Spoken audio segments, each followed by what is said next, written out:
નમસ્કાર, મારું નામ રાકેશ જેઠવા છે. હું મારુતિનંદન ઇન્સ્યોરન્સનો ઓનર છું અને એક ઇન્સ્યોરન્સ એક્સપર્ટ છું. આજે હું આવ્યો છું સત્વા ગેસ્ટ્રોલિવ હોસ્પિટલની અંદર.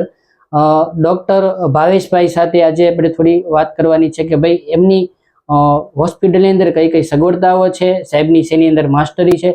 તો ચાલો આપણે વાત કરીએ સાહેબ સાથે. કેમ છો સાહેબ? મજામાં. સાહેબ તમારું થોડીક ઓળખાણ આપો. આભાર જેઠવાભાઈ. સૌપ્રથમ તો બધા દર્શક મિત્રોને નમસ્તે. અને હું ડૉક્ટર ભાવેશ ભૂત અહીંયા તળાજા તાલુકાના લીલીવાવ ગામનો વતની છું અને છેલ્લા 3.5 વર્ષથી ભાવનગરની અંદર ગેસ્ટ્રોએન્ટરોલોજિસ્ટ એટલે કે પેટ, આંતરડા, લીવર અને સ્વાદુપિંડના રોગોના સ્પેશિયાલિસ્ટ તરીકે ફરજ બજાવું છું. અને છેલ્લા 6 મહિનાથી મેં મારું પોતાનું હોસ્પિટલ એટલે કે સત્વ ગેસ્ટ્રોલિવ હોસ્પિટલ કે જે જેલ રોડ ઉપર સરટી હોસ્પિટલની સામે આવેલું છે તે ચાલુ કરેલું છે અમે. અને અહીં અમે અમારા હોસ્પિટલની અંદર ખાસ કરીને પેટ, આંતરડા, લીવર અને સ્વાદુપિંડના રોગોને લગતી જે પણ સમસ્યાઓ છે તેમનું નિદાન, તેમનું સારવાર અને એન્ડોસ્કોપી દ્વારા મિનિમલી કોઈ પણ જાતના ટાંકા ચીરા વિના જે પણ મહત્તમ રીતે થઈ શકતું હોય તે છે એ અમે કરતા હોઈએ છીએ. ખાસ કરીને એન્ડોસ્કોપી, કોલોનોસ્કોપી અને પિત્તાશયની નળીની અંદર ફસાયેલી પથરી કાઢવાનું ERCP, પોલિપેક્ટમી એટલે કે મસા જે આંતરડાની અંદર અથવા તો મળમાર્ગમાં રહેલા મસા, તેમજ લોહીની ઉલટી જે લોકોમાં થતી હોય એમનું અમે ક્લિપ લગાવી અને એ રીતની સારવાર કે જે લીવરના દર્દીઓ હોય છે એમની પણ કરતા હોઈએ છીએ. સાહેબે સરસ વાત કરી કે ભાઈ જેને પેટની તકલીફ હોય, આપણા શરીરનું મેઇન અંગ એટલે કહેવાય ને કે શરીરના જે રોગો ઉદ્ભવવાનું જે સ્થાન છે એ પેટ જ છે ને સાહેબ, ત્યાંથી આપણને રોગ થતા હોય છે. સાહેબ આપણી હોસ્પિટલની અંદર તમે જે એન્ડોસ્કોપીની વાત કરી, બીજી આપણી હોસ્પિટલની અંદર કઈ કઈ સગવડતાઓ છે? જેમ કે રૂમ છે, બીજી આપણે હોસ્પિટલમાં કઈ કઈ સગવડતાઓ છે? બીજી સગવડતામાં જોવા જઈએ તો અમે ડે કેર ની સગવડતા ઉપલબ્ધ છે. એટલે કે પેશન્ટ આવે અને અમે એમની પ્રોસિજર કરીએ દૂરબીનથી કોઈ પણ નાની મોટી, તો 24 કલાકની અંદર અમે એમને રજા આપતા હોઈએ છીએ. એમને કહેવાય કે ડે કેર પ્રોસિજર. તો એમના માટે અમારી પાસે રૂમની સગવડતા ઉપલબ્ધ છે. અને બીજા રૂમ જોવા જઈએ તો જનરલ રૂમની કેટેગરી અવેલેબલ છે, સેમી સ્પેશિયલ છે, સ્પેશિયલ રૂમ છે, ડિલક્સ રૂમ છે. આ પ્રકારના 10 બેડની સુવિધા અમારે ઉપલબ્ધ છે. અને સાથે સાથે બહુ વિશાળ વેઇટિંગ એરિયા છે. અને બધા રૂમની અંદર ટીવી અને ડિલક્સ રૂમની અંદર ફ્રીજ તથા જે પણ આધુનિક સગવડતાઓ છે બધી અવેલેબલ છે હોસ્પિટલની અંદર.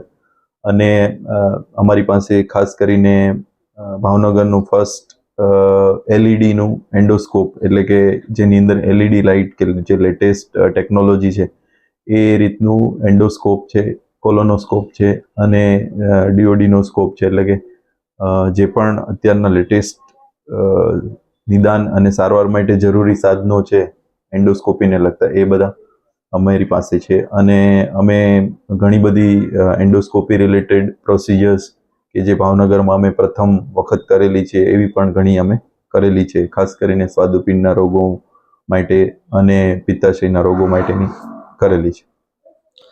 સાહેબે બહુ સરસ વાત કરી કે ભાઈ જે અત્યારના સમય પ્રમાણે અતિ આધુનિક ટેકનોલોજી, અત્યારે દિવસે દિવસે મેડિકલ સાયન્સ પ્રગતિ કરે છે, નવા નવા સાધનો સાહેબ માર્કેટની અંદર રોજ આવતા રહે છે. તો સાહેબને ત્યાં સરસ મજાની અતિ આધુનિક એન્ડોસ્કોપીનું મશીન પણ છે, જે હું તમને વિડીયોની અંદર આગળ બતાવીશ. પણ સાહેબ આમ ગણીએ તો આ બધાનું કોસ્ટિંગ શું આવતું હશે? તમે કીધું કે ડેકર પ્રોસિજરમાં ઘણી વખત આ સાદું પિંડનું ને એનું તમારે જે સારવાર કરવાની આવતી, તો આમ એવરેજ કોસ્ટિંગ એનું શું આવતું હશે?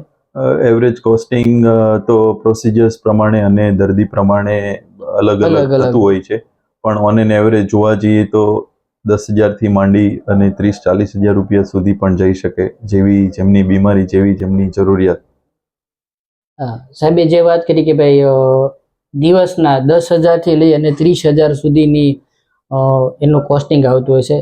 સાહેબ આ એક વિડીયોના માધ્યમથી આપણે લોકોને આ બધી વસ્તુની જાણકારી આપીએ છીએ. સાહેબ મારે બીજો તમને ક્વેશ્ચન છે કે અત્યારના સમયે તમને ખ્યાલ છે કે દિવસે દિવસે મેડિકલ સાયન્સ પ્રગતિ કરે એમ કોસ્ટિંગ હોસ્પિટલનું વધતું જાય છે. તમે જે વાત કરી કે ભાઈ પર ડે ના 10,000 થી પર ડે ના 30,000 જેવું પેશન્ટ અને જે પેશન્ટની કન્ડિશન.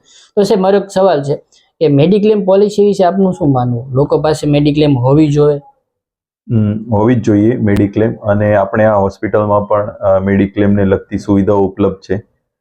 અને ખાસ જોવા જઈએ તો આધુનિક જમાનામાં આપણે જો આપણા શરીરની કાળજી રાખવી હોય અને એ પણ એવું કે ભાઈ આપણે કોઈ પણ વસ્તુ લેવા જઈએ તો આપણે એમ કે ભાઈ સારામાં સારી વસ્તુ આપો, તો આપણે કોઈ પણ જગ્યાએ ડૉક્ટર પાસે જઈએ, કોઈ હેલ્થકેર ફેસિલિટીમાં જઈએ કે હોસ્પિટલમાં જઈએ તો ત્યાં પણ તમે એવી જ આશા રાખવી જોઈએ કે મને સાહેબ સારામાં સારી વસ્તુ આપો, ભલે ખર્ચો થાય.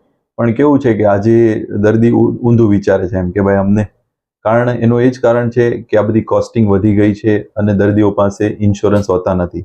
જો દર્દીઓ મેડિક્લેમ, હેલ્થ ઇન્સ્યોરન્સ કે આ પ્રકારના કોઈ પણ ઇન્સ્યોરન્સ ધરાવતા હોય તો એમને પોતાના શરીર વિશે બેસ્ટમાં બેસ્ટ ક્વોલિટી કેર, અને એમાં પણ એમને વિચારવું ના પડે એક પળ પણ એમ કે ભાઈ અમે પ્રીમિયમ ભરીએ છીએ, ભલે એ 5,000 થી માંડી 15,000 સુધીનું હોય વાર્ષિક પ્રીમિયમ, પણ એમને કટોકટીની જરૂરતની સમયમાં જ્યારે એમનું શરીર કેવડાવે છે ત્યારે એમાં કોઈ કોમ્પ્રોમાઇઝ ના થાય. ખાસ કરીને એ મહત્વનું છે, કારણ કે આપણે છીએ તો બધી વસ્તુ છે, જો શરીર જ નથી તો બાકી બધી ભોગવિલાસ કે સુખ સાહેબીનો કોઈ મતલબ નથી. એટલે એની અંદર જેટલા વધારે કાળજીપૂર્વક, વધારે આધુનિક પદ્ધતિથી અને વધારે ચોકસાઈ વાળું કામ કરશો તો એ લાંબુ ટકશે શરીર, અને શરીર ટકશે તો જ તમે બધું માણી શકશો. સાહેબે સરસ વાત કરી.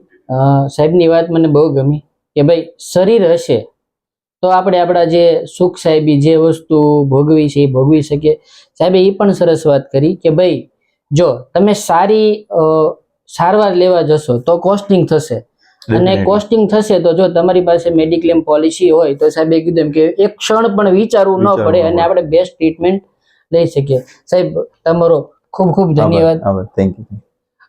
મિત્રો, હું પણ આ વિડીયોના માધ્યમથી અને સાહેબના ઇન્ટરવ્યુના માધ્યમથી તમને જણાવું છું કે તમને કોઈ પણ પ્રકારની પેટની તકલીફ હોય, જો સૌથી શરીરનું મહત્વનું અંગ એટલે આપણું પેટ છે, પેટથી દરેક સારવારો ત્યાંથી શરૂ થાય છે અને બધી વસ્તુ ત્યાંથી, બધા રોગ પણ શરૂ થાય છે. તો કોઈ પણ પ્રકારની તમને પેટની તકલીફ હોય તો સાહેબની મુલાકાત જરૂર લેશો. સાહેબનું એડ્રેસ ફરીથી તમને કહી દઉં છું, સરટી હોસ્પિટલની સામે અને જે ભાવનગરનું A ડિવિઝન પોલીસ ચોકી છે એની પણ નજીક જેલ રોડ પણ સત્વા ગેસ્ટોલિવ હોસ્પિટલ આવ્યું છે અને સાહેબનું નામ છે ભાવેશભાઈ બુદ્ધ. ઓકે, ધન્યવાદ.